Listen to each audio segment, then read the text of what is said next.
Well, good morning, everybody, and thanks for joining us on this, the third of our regular series of webinars on Rethink and Reset, growing and thriving in the new normal. My name is Kevin Vaughn Smith, for those who haven't joined us before, and my background is that I've spent the last 35 years in IT and in consulting, first of all, spending time thinking about and building relationships for my businesses, and then consulting with others on how to build major relationships with theirs. And I've been continually surprised, impressed with just how much value you can create if you can really focus on building trust with people. Hello, I'm Stuart Maister, and my background is a TV and radio reporter many years ago at the BBC and elsewhere, but I've run a bunch of comms businesses, and what really fascinates me is the building of narrative, both for yourself, your organization, and with your clients. So let's get the hygiene factors done. This webinar is being recorded, as are the other ones that we've already done, and you can get copies of those on our website if you'd like to. Also, we like these things to be as participative as possible, so feel free to make your comments. You can do so because all of your mics are open. You'll need to locally unmute them to speak, but please do, and any questions, please raise them that way, or if you prefer to chat to everybody, there's a chat facility. And finally, if you feel that we're ignoring you, there's a button there that says raise hand, and that will certainly get our attention. So, Stuart, kick us off. Thank you. Why are we here? Why are we here? What are we discussing in the next 45 minutes? Well, this is, in many cases, in large business to business, normal. Do you recognize any of these issues? Because we do. We see this time and time and time again, have done over many years, that this is normal.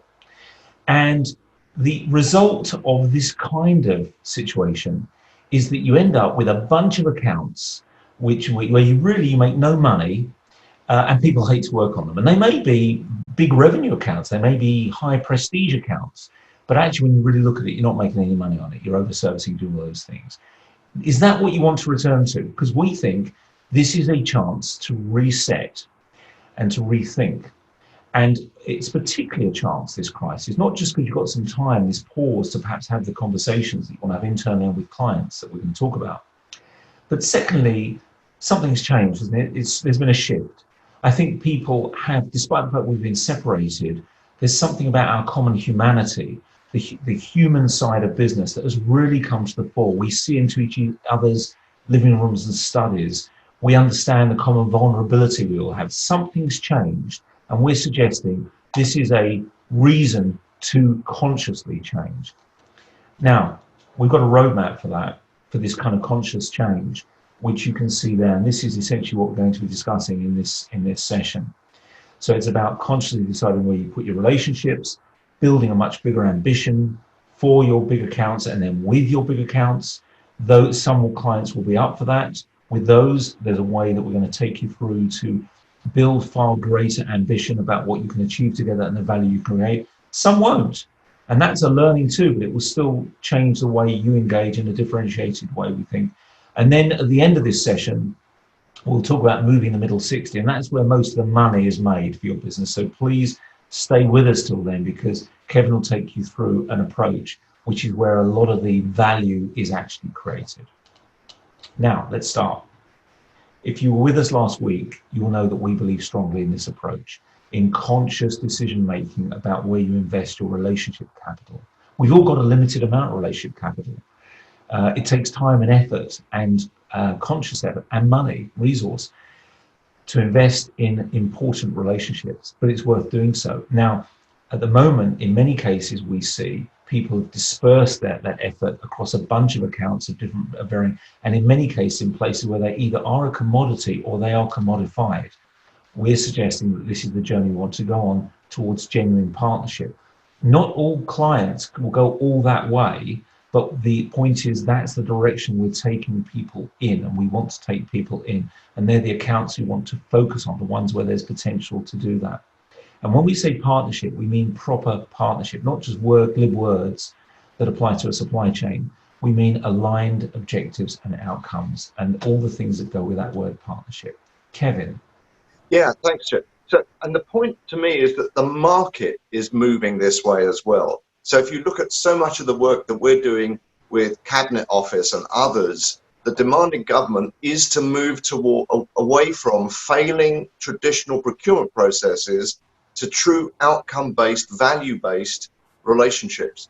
And that's true across so many of the large organizations. When I spent so much time working in professional services, there were clients who were saying it's not about the expertise, it's about how you can work with us collaboratively over time. So remember this idea, it's not the old definition, it's the new idea of joint accountability. And one of the things that you have to have, if you're truly a partner, is a joint vision.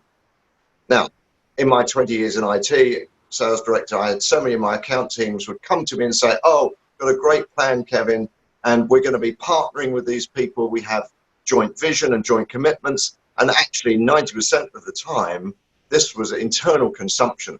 It wasn't really shared with the client. But maybe my experience is different from yours. Let's test that with a quick poll. Stuart, would you mind opening the first poll?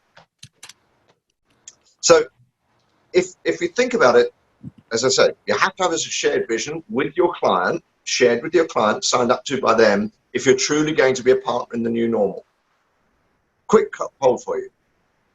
We don't have a joint vision. We have a joint vision with some, but not others. We have one of all our key clients. Don't overthink it. Just give us some feedback. Halfway through there. Just a couple more seconds, I'll suggest, and then we'll have most people have voted. Yeah, Martin Hoy here. It's very interesting, actually. I find it's much easier to have those sorts of relationships with small companies because regardless of the personal relationship you might have with a client, you ultimately hit procurement, and it's quite hard then to have a different sort of relationship, I think. But I'm sure you're going to tell us more about that.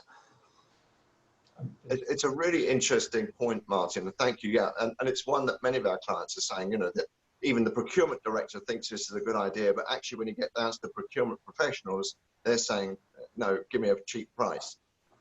This is what we're talking about is not trivial. We have to work both internally to align, as Stuart said earlier, but we also have to look at the client and say, what are you going to do and how can we help you align your organization behind this? And again, Stuart's point is not everybody will do it. So, and we need to select where are we going to put our efforts in, because we know the commodity stuff is low margin. Anyway, so that's a great point. Any others, please do shout. So look, this is great. We have a joint vision with some, but not others. And we have one with all of our key clients. So fantastic that you have. But here's my question. To what degree are these things driving behavior? Or are they just warm words on a piece of paper or in an account plan, or even, as Martin may have been alluding to, we've done it with the senior execs, but it's not percolating through. So if you would, please give me your answer to this one.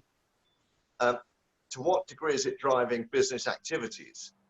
Okay, how well is it engaging?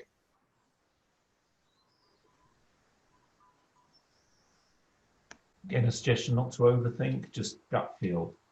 Yeah. Because obviously it's a very general question and there's lots of subtleties, but we're just trying to get a sense. So, and when you're ready, Stuart, if you close that and show us the answer. Just give people another moment. There's just a few people still need to vote. Sometimes it takes seconds just to get the polling sorted. So a few more seconds for you to vote. Okay. Going, gone. Okay. Okay. Can you share the results, Stuart? I'm not saying that. Oh, yeah. Okay. Thank you. That's brilliant. So we have across the two polls, we have some joint visions, some of which are working. And interestingly, we haven't got anybody that said they're all working. So we recognize that this is not easy. It takes real effort and commitment. But here's my last thought. I'd like to consider this as we go through the discussion. In our experience, even when there is a joint vision, even when it's not just warm words, it tends to be heavily focused on the account team. It tends to be a sales vision rather than a whole business vision. And where we're trying to encourage you to think about is, where will you spend the relationship capital of your whole organization? How will you align your organization to achieving this joint vision with your client and vice versa? Stuart, I think you had some. Yeah, so before I have a discussion, two things. Kevin, including you, because you need to close your poll on your screen because you've frozen. If you've got your poll open still, you can close it at the top of your screen so that you get rid of it, because we can close down our end, but you sometimes need to close down your end too. So just a bit of technical.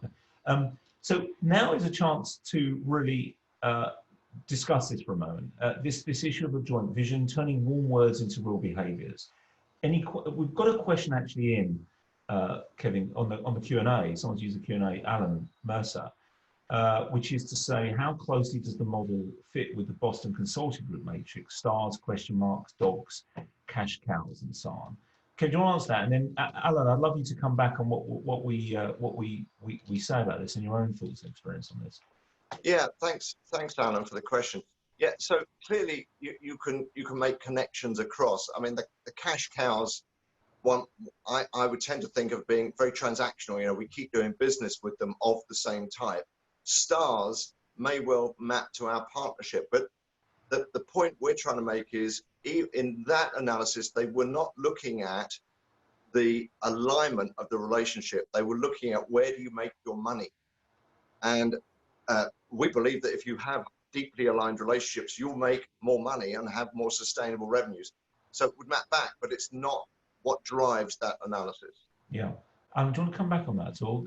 What are your thoughts on that? Just unmute yourself if you want to speak. I can unmute you, but yeah, can you hear me? Yeah, can indeed.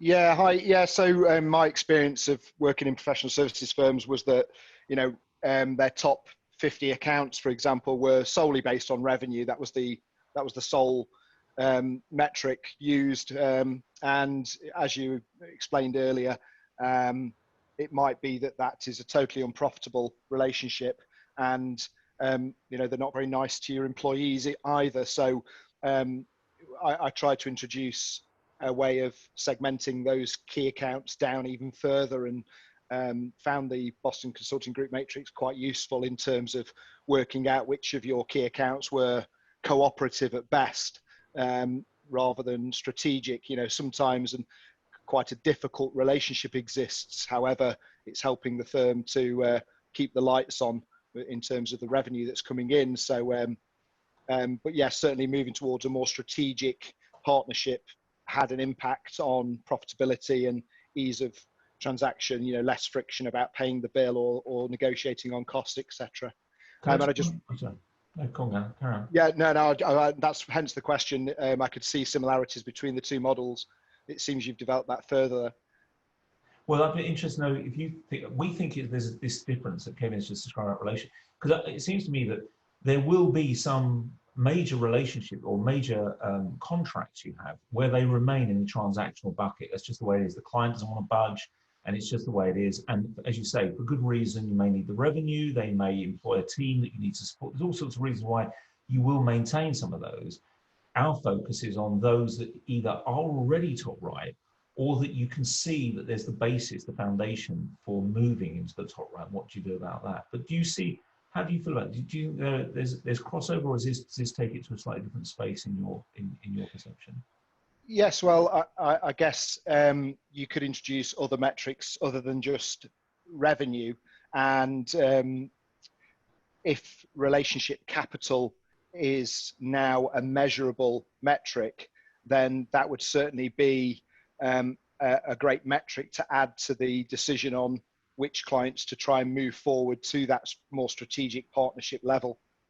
Yeah, I guess when I was in-house as such, working in law firms, access to that relationship capital metric wasn't easily achieved.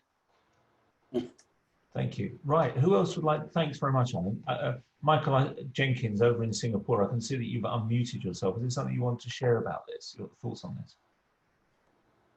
Just a quick thought. I was reminded of how many years ago, working for a leadership development organization out of America, we got a huge shock one day when the biggest account that we had suddenly called up and said they fancied a change, and from now on they wouldn't be working with us anymore. It wasn't that they didn't like what we did, but they just decided to ring the changes. And what we learned from there was that we'd spent a lot of time cultivating some of those companies that sort of helped keep the lights on, but we had ignored what one colleague called the middle kingdom of clients that spent a reasonable amount of money with us, but we had deliberately decided to not spend so much time with them, and we found ourselves at the end of the day losing some really big ticket item clients and not having enough in the middle kingdom to really support the business. And that had a ramification effect all around the world, so that here in Asia we had to pick up the slack from what happened in the North America market. So it seems like a very fine balancing act between those four quadrants in a way. It's just a thought. No, no, indeed. It's about conscious design, and none of this is, of course, ever going to be neat and tidy, but it's about focus. Dominic, before we move on, Dominic Holmes, I see you though. I wonder if you want to introduce yourself. Dominic is responsible for some key accounts for a major company. Dominic, what do you see the role of these kind of joint vision work with clients? What's your experience to try and turn these warm words into real behaviours? I think that's quite a key question, Stuart. I mean, I think for me, moving out of transactional sales starts with moving to making sure that you're adding and showing that you're adding real business value. And that's something we're certainly focused on with our accounts. And it's almost just a change in mindset and communication rather than necessarily providing a different service. But I think what you and Kevin are talking is beyond that. For me, beyond that, there sort of sits thought leadership. And that can be around a service that, again, that you're providing. It doesn't necessarily have to be something that's strategic to group. But, you know, for me, the key twist is beyond that, is once you're providing thought leadership, you need to show how that, or present that thought leadership in a way that is aligned to either the strategic values or the strategic direction of the business. So, you know, with my key accounts, I try and move it through those 4 stages. So start off maybe with transactional, bring it on to showing that we're adding business value and starting to introduce some thought leadership. But then show how that thought leadership is aligned to the direction and values of the business. If I can comment on that, thank you for that. That's a very interesting point, because what you were talking about was showing and demonstrating. So I've spent too many hours in rooms where people say, so what's our added value going to be? We'll have to put added value into this proposal. And that's not a bad thought concept, but what they've forgotten to do is to go out and say to the client, we think this might be added value, what's your perspective? And then they don't claim the return, the trust or whatever from thinking about added value. So it's not only trying to think added value, it's sharing it with the client. And that's one of the things we're going to talk about later. How do you share this in a way that makes sense? Now, you mentioned mindset, Dominic. I think it's a perfect segue, if I may. I've jumped ahead there, because thank you for that. That's exactly what we believe, is that this isn't about saying to everyone, right, guys, we're now going to be partners. We're now going to be relationship focused. We're going to be client focused. Rah, rah, rah, off you go. This is not about a sales technique. This really is not about sales. This is, as you said, Dominic, about a mindset shift, a different intention. And let's look at how you do that. Kevin, do you want to just take us through that? Yeah, there's a number of people on the call who I've worked with previously, and you'll recognize this model. One of the simplest models to look at, and one which has produced transformational results with so many people I've worked with. And what we're saying is I'll explain in a second. What we're saying is you've now mapped your relationships. You've decided where true partnership is possible. There's potential and it has a return for you. And now you need to work with those people and just telling them, hey, go out and build relationships isn't going to work. We have to work on how do they see things at the moment? What are the beliefs they hold which are causing them to act the way they're acting, which are giving us the transactional results we want? And what would beliefs be that we need them to hold? So if they believe it's about sell my expertise, sell and make transactions, may make the numbers short term, but it won't get your relationship. If we can get them to believe real partnership, shared vision, shared outcome, shared accountability is going to be the success of this business, they'll do other things automatically. Now, I keep flicking ahead. No, that's There's okay. one thing I was, Come in. yeah, there's one thing I was just going to add. I mean, I often like to relate business activities to personal relationships. And, you know, if you look at your own personal relationships, a partner is somebody who you discuss your future plans with. And that's, for me, the most simple and powerful analogy you have. You know, so you have your partner at home. With your partner at home, you're agreeing longer terms, and it's a discussion around it, but you're setting it together. You're setting the future course. Just thought I'd quickly share that. You know what? It's a brilliant analogy. Can I just take that one stage further, Dominic?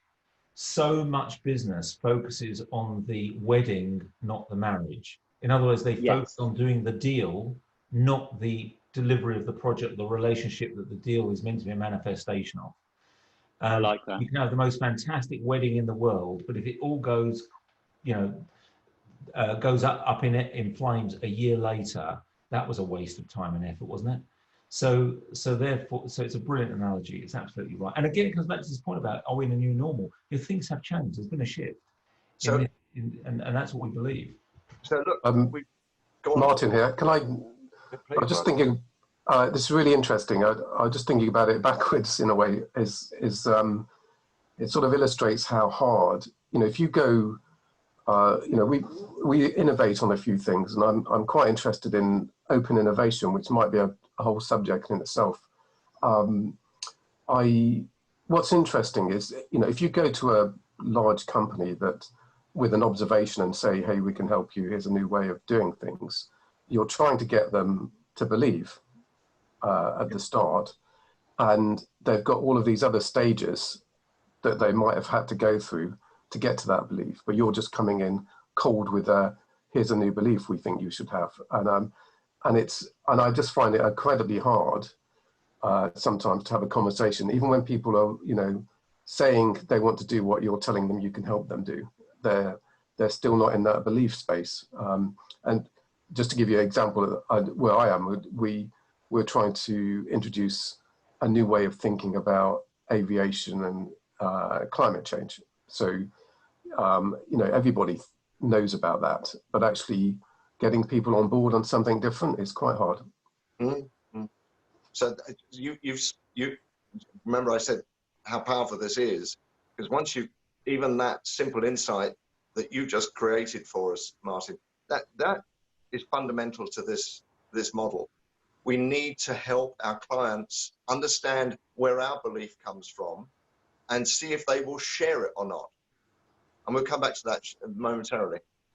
But once you've started people to think, I need to focus on relationships, the top guys saying, I need to do this differently, I need to build partnership, you need a good model to do it. And Stuart, I think you're going to share our model. Yeah, so again, those of you who've been on our web seminars or had discussions will know this is our fundamental model. It is very powerful. I want to make 2 points in the context of our agenda today, which is selling in the new normal. The first point is that behind each of these simple words, these 3 words that together build trust-based relationships, which is fundamentally what we're trying to do. These are the components of trust. Behind it, there's a lot of complexity and a lot of detail. We've got a bunch of models and trainings and coachings and frameworks that we would use to define and the answers to these questions about having clarity. What is our character? What are our capabilities? We'll talk about that. The second point I want to make is that the starting point here, it actually reflects something you were saying, Martin, I think. The starting point here is internal. So we need to internally build a really clear picture of what characteristics are we going to demonstrate, what personality do we have, and the capabilities we have as an organization, what we stand for, and then go to clients, these clients we decide we want to build these relationships with, and see if we can co-create a better version with them. So we've got a joint vision. Now, some clients will, and we'll talk about what you do with them next.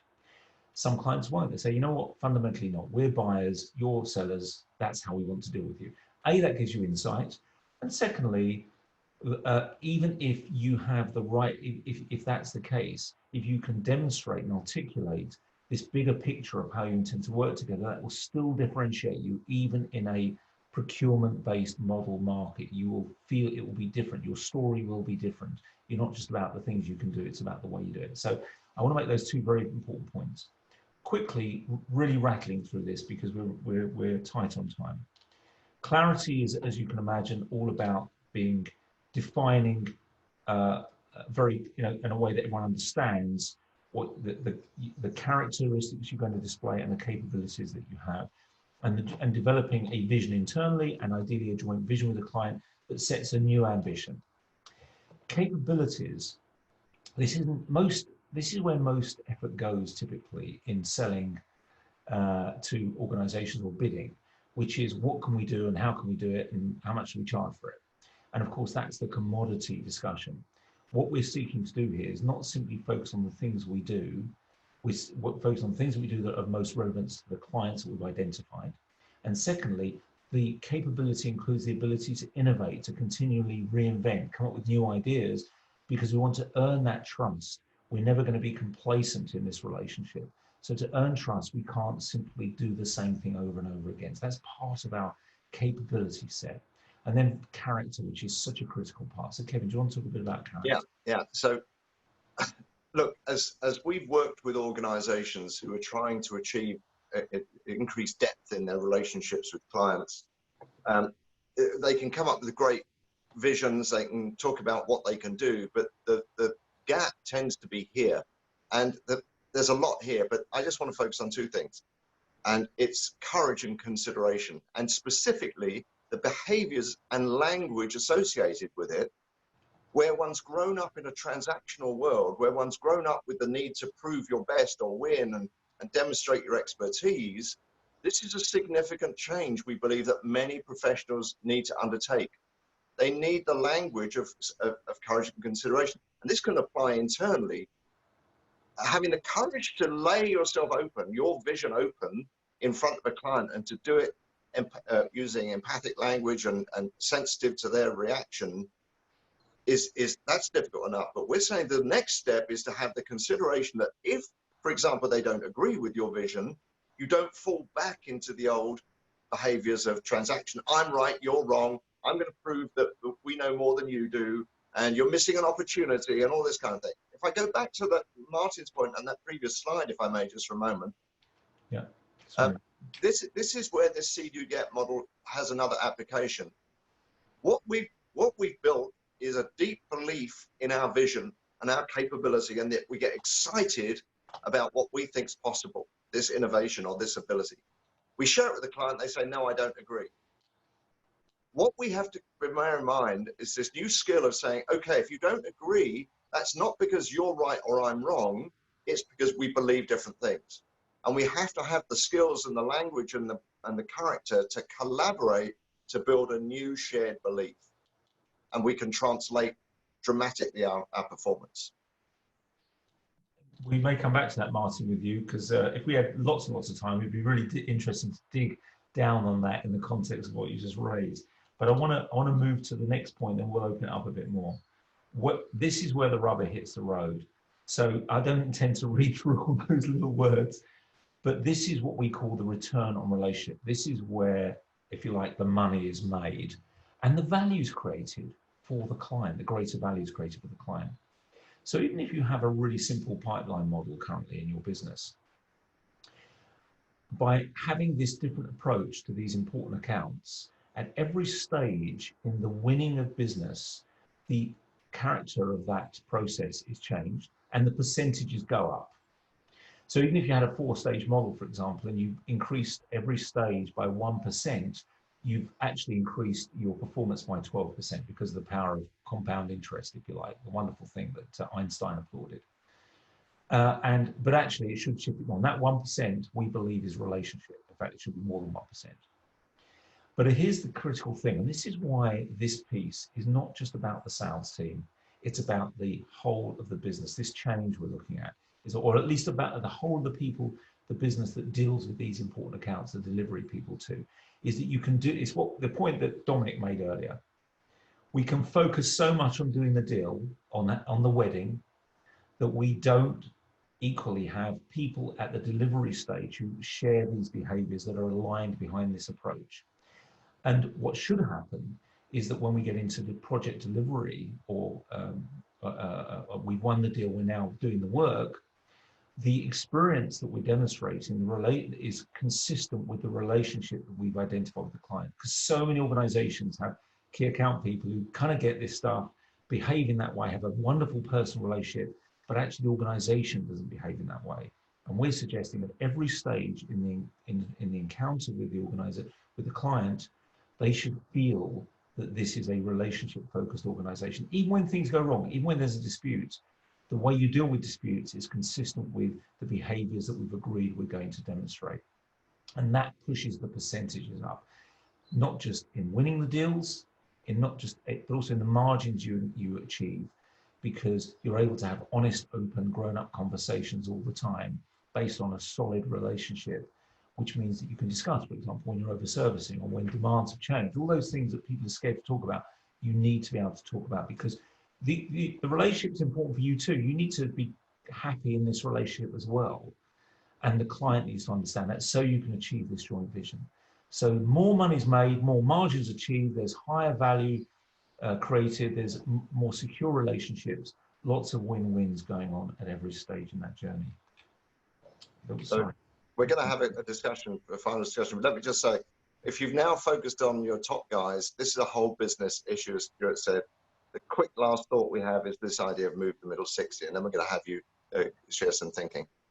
20%, we've worked on those guys. They're more effective in relationships, but 60% of our people we're suggesting could do it if they knew what to do, and we could train them in it. 20%, we could tell them whatever the hell we like, and they're never going to move. I'm going to say to you, forget those guys. Who cares? Let's focus on where the biggest performance gain is. And that'll be once you've established new relationship building skills in the top 20%, translating those to the middle 60. And when we do that, and you work out the advantage that you gain, it's huge. And I'm not even going to suggest to you move all 60% to be as effective as the top 20. Do the numbers. And if you can move half the people half the way, my experience is that will be the biggest performance improvement you'll ever see in your business. What also happens then, of course, is the top 20% want to stay the top 20%, don't they? They do. And they move to the right, and the whole process starts all over again. So we've got some time now to open it up again. We've shared a bunch of thoughts and ideas, and we'd love to see if this resonates, or if you have any questions, comments, or experiences you want to share that are relevant to this. And don't only share the good stuff, please. Share the bad stuff too. Don't only say we're wonderful at this. So you say my company's great. We want to hear where you face challenges in this, and because we know these challenges exist. So who'd like to kick us off? You can put your little hand up, or you can just dive. Sure. Hi, it's Frank Huderow here from Skanska. I thought the bit that Stuart was talking about there, which is how, sorry, it was Kevin actually, which is how that iterative process happens when you present your thoughts to the customer, and it was kind of portrayed as a we're right, you're wrong potential scenario. And I always find that interaction is a really important test of actually whether you've chosen the right strategic customer or whether you've approached it in the right way, because how that is received and how that discussion then goes on, and often how you react in terms of your flexibility to change how you thought about something going into that situation where you're presenting what you think is the right answer or the right plan. your ability to bend and flex based on the customer's feedback, I think is always a really important test of that relationship and how it's going to work going forward. I think that's an important observation, Frank. The thing I would add to that is it's not just when you kick off the relationship, it's how you percolate those behaviors and those language skills throughout the whole operation that you know, either reinforces or destroys the relationship. Frank, do you want to share your experience on that? I mean, where you've encountered people who do resist it, is it a block, or you found actually when you've opened up the conversation, the client is perhaps even more willing to discuss this than you might have expected? What's your experience in that? Yeah, I'll share a very positive example with the Ministry of Defence here in the UK. When Skanska was developing its defence strategy, we did that on the basis of a lot of published information that's available. Being a public sector body, there's a lot of information out there, and trying to interpret what that organisation would want from us, as well as some degree of inside knowledge in terms of the relationships that we had. And having come up with a plan and presented it, or a strategy, and then engaged with that organisation around it, I think the first positive point was, they wanted to engage around it and wanted to sit down and talk about our strategy. And we did that a number of times with different people in different situations, and didn't have any resistance to that. And I think the mark for me where we really felt that we were getting somewhere was in one particular meeting where the MOD said, well, okay, so how do we measure ourselves to ensure that we're helping you to deliver your strategy? What joint metrics can we come up with? Which I thought was a very forward-thinking, a very positive response to what we'd set out to do. You know, as you know, I've been involved with you guys previously in that exact relationship, and we know from the discussion we're having, just a quick point, they've got a couple of hands up which I'm going to come to. We know from our direct conversations that in government procurement right now, the government wants to do this more, but they're not very good at it. We've discussed it, haven't we? You know, many of these government procurement have these warm words, supply relationship management stuff, but moving from warm words into actual behaviors by the people that are spending the money is where the shift needs to happen. I think we as organizations selling can help them on that journey, as we discussed. But let me just get a couple of hands up. So Jeremy, you very politely put your hand up. So Jeremy, do you want to come in? Yeah, sure. Two observations really. The first one came from what Michael was saying about, out of the blue, some client comes along and says, we don't need you anymore. That for me talks to the whole notion about the quality of conversations. And I think very often there are significant issues that are in the background that people aren't actually talking about. They don't know they exist until they come up and bite you. So this idea of, I mean, this notion that says that, you know, your best friend might tell you you've got bad breasts, but nobody else will, sort of thing. You need to potentially sometimes have someone in the middle of the process who's able to go into a situation and understands what the real issues are, to inform the broader conversations. So having some sort of independent perspective on this thing as a start of the process, I think is sometimes quite helpful. The second point I wanted to make is that I'm not really from a sales background. I'm more from a sort of marketing background.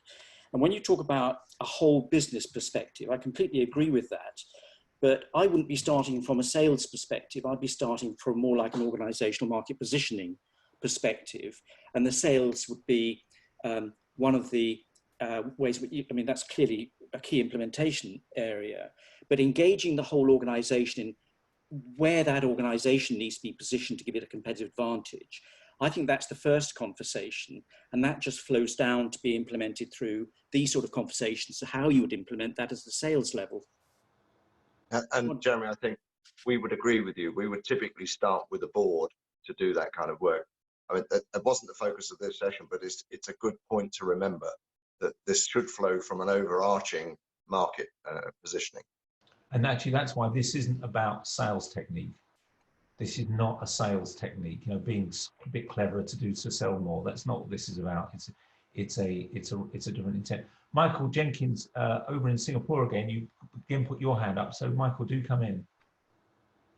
Yeah, first of all, thanks very much indeed for sharing so far. I love the concept of relationship capital, because as you know, in Asia, relationships are paramount.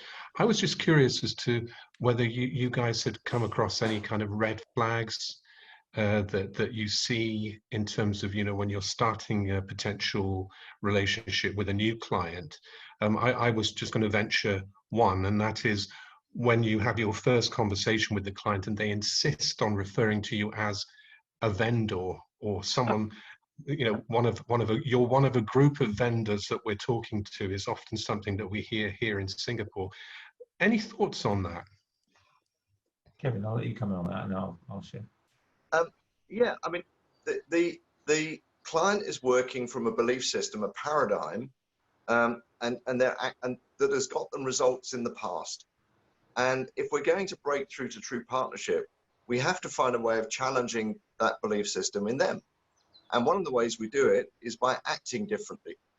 And if we just choose to go along and be a vendor, then that says that's the right way to talk to us. But our job is to act differently and challenge. And I don't think challenge is a bad thing. It can be collaborative and it can build relationship, but challenge their thinking. What's led them to believe that? And actually, coming to the point made with our triangle, I said to you that this starts internally and then you take that to clients. I think if you define that really well, what is our role here? What is our vision of value creation that we're going to have with either this marketplace or this particular client? Maybe that you might use that triangle as a way of preparing a bid, for example. Then your positioning should be ideally different. It's a peer-to-peer positioning. It's not a master-servant positioning. And as Kevin says, it then has to manifest in the behaviors of everyone involved. The client is not always right in this sense, and they probably know they're not always right. So therefore, we're seeking to bring real value, and that's what our positioning should be in that. But thank you for that. We're pretty much out. Is there anything else? Had any press? We've got Jeremy. Oh, well, actually, Richard, you put your hand up. We've got a few minutes left. So, Richard, if you want to make a quick point, I'd love to hear from you. Yeah, hi. The quick point, firstly, a lot of this started in the early 80s, in my perspective, when we first heard about moving from competition to cooperative supply chains. And whilst we've gone through the various steps on the journey through key accounts through to partnership, where it's ultimately going to be successful is where you are able to help systemically manage risk alongside your clients. If you are helping to systemically manage their risk and you are an active part. Oh, you just paradigm. I told that to somebody who's on the procurement side at the moment, rather than on the sales side. Thank you. Well, sorry, Stuart, there was one other thing. Somebody asked a Q&A, what's our definition of partnership? And I just want to share with people and remind them, partnership to us is this the marriage and not just the wedding, but it's also shared outcome, shared responsibility, shared accountability, and shared vision. And that's just want to make sure everybody's got that. Well, we've unfortunately, I just want to summarize, if I may. But before I do, I just want to say, for any of you who's interested in the point Richard made, which is a great point, he was the author of a report on risk in the extended enterprise that talks a lot about this, which if you're interested, he or I come to us and we'll share it with you as a public document. So let's just quickly summarize if we can about selling in the new normal. Firstly, it's about conscious decision making about where you invest your relationship capital, where you put your time in this new normal so that you make new normal different from the old normal. And that involves resetting what you're trying to achieve together, building this co-created vision that we talked about. And Kevin showed you how you then move middle 60, and that's where most of the money is made, most of the value is created for the organization. And the point that Jeremy made earlier, and we've made consistently, this is an internal alignment. This isn't a sales technique. This is about an organizational shift. And Jeremy, thank you for kindly making the point that it really helps to have independent facilitation of that conversation sometimes, because guess what? That's some of the stuff that we do.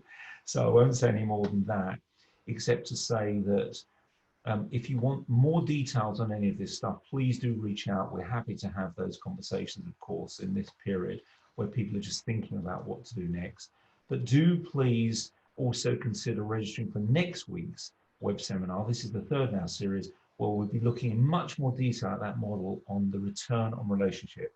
We're pretty much dead on time. Thank you so much for your time. And most importantly, if you feel this has been useful, when you get the recording, please share it with others you think will find it interesting too. And do come back next week.